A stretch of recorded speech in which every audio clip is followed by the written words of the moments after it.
Nah, kemudian masalah selingkuh itu kadang-kadang definisi selingkuh itu berbeda. Suami menikah lagi dianggap selingkuh, ini kadang salah juga. Menikah lagi bukan selingkuh, nikah lagi lah mencari yang halal. Kalau suami menikah lagi bukan selingkuh. Yang selingkuh mananya adalah yang melakukan hubungan haram, sudah punya yang halal. Naudzubillah, terhinakan laki-laki seperti itu. Sudah punya halal di rumahnya, ternyata melakukan yang haram. Namanya zina muhsan, dan kalau seandainya perlu ditegakkan hukum, maka dia dirajam sampai mati dan dia mendapatkan kehinaan. Tapi kalau sudah dirajam di dunia, nggak dihukum lagi di akhirat.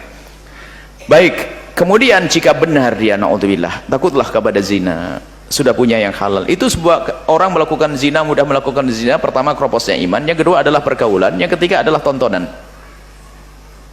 Pergaulan itu adalah orang nyodor-nyodorkan begitu. Sama tontonan yang ketiga. Tontonannya naudzubillah. Makanya jangan main-main nonton film porno. Karena itu menjadikan Anda suka melirik kepada orang lain. Karena apa? Anda mencari-cari yang tidak ada pada istrimu atau suamimu. Naudzubillah. Jangan dianggap sepele.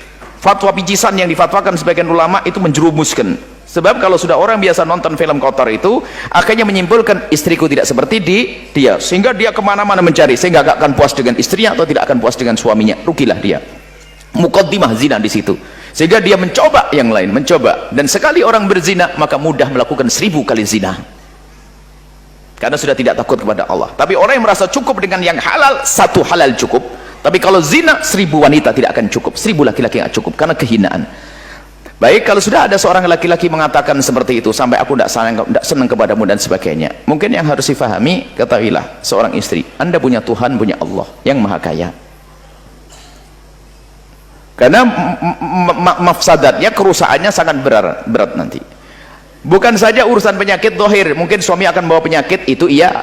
Tapi lebih dari itu, khawatir setan membisikkan di dalam dirimu sambil menjaga rumah tangga, tapi setan membisikkan, dia saja begitu, ngapain kamu tidak begitu juga. Pada akhirnya bisa sampai di sini bisikan itu. Naudzubillah. Maka berpisah kadang lebih bagus daripada harus bertahan tapi mendengar bisikan syaitan. Berpisah, kenapa? Dia melakukan keharaman, fasik, melakukan zina, sudah tidak malu lagi.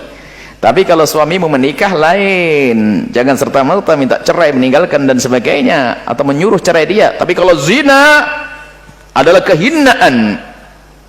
Cuman banyak wanita bodoh lebih senang suaminya berzina daripada menikahlah lagi. Wanita bodoh kotor nanti. Baik, kalau seperti itu, memang kalau suami sudah tidak bisa lemah lembut, kalimatnya kasar, melakukan kefasikan, maka seorang wanita di saat seperti itu, kalau minta cerai sudah tidak haram lagi. Semula wanita minta cerai adalah haram. Adapun pertimbangan anak, bolehlah Anda, seorang tersebut mempertahankan anaknya, tapi ingat, Anda harus bisa bertahan dalam kebaikan. Jangan sampai terlintas di hati Anda keinginan untuk melakukan yang serupa, membalas. Naudzubillah. Itu bisa saja bisikan setan. Baik, seperti itulah. Sabar, tabah, bagus. Tapi ingat, suami pun harus ditarik kepada kebaikan. Bisa jadi suami tersebut bukan orang yang biasa melakukan kehinaan, cuman karena kepleset. Kemudian selanjutnya, kamu harus bisa bersaing. Hei wanita yang punya masalah semacam ini, bersaing dengan siapa? Bukan bersaing dengan wanita tersebut, bukan. Anda kalah, dia masih 22 tahun, Anda sudah 40. Anda bersaing dengan dirimu sendiri. Buatlah perubahan. Mungkin selama ini kamu kurang perhatian, kamu kurang pokoknya. Nah, ini kadang-kadang wanita tuh kalau sudah suaminya punya masalah baru sadar. Iya, dipanggil suaminya ogah-ogahan, ngangetin sayur lama-lama. Ini kan model perempuan, giliran suaminya